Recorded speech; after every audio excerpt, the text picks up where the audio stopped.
আমরা কি দেখেছি?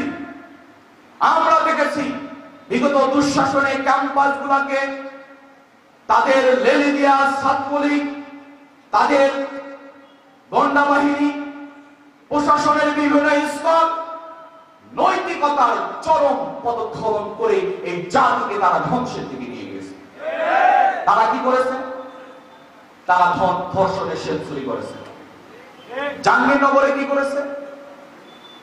জাহাঙ্গীরনগরে তারা স্বামী স্ত্রী ঘুরতে গিয়েছে, স্বামীকে বেঁধে রেখে স্ত্রীকে ধর্ষণ তারা করেছে। সিলেটের এমসি কলেজে কি ঘটেছিল? একই কায়দা। তারা নৈতিক কি এমন নৈতিকতার পরিচয় দিয়েছে? কি নৈতিকতার পরিচয় দিয়েছে? তারা বুয়েটের মেধাবী ছাত্র আবদারকে একজন জীবন্ত তেজিস, একজন দীপ্তিমান, একজন সবল সুস্থ একজন ছাত্রকে নির্মমে পিটিয়ে হত্যা করেছে। এটা কারা করেছে? তাদের সন্তানরা করেছে।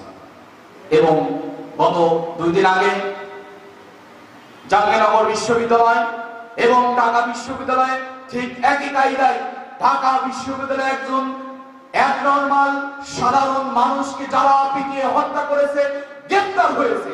6 জনের ভিতরে 5 জনই হলো ছাত্রলীগের কর্মী। কাজে কি প্রমাণ করে?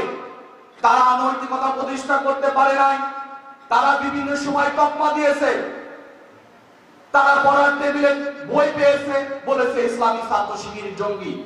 তারা একজন সাধারণ শিক্ষার্থীকে মেরেছে, তকমা দিয়েছে তারা শিবির।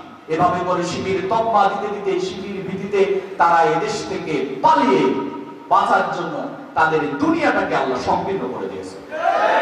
আজকে ভারতে অবৈধ, ভারতে কি অবস্থায় আছে? অবৈধ অবস্থায়।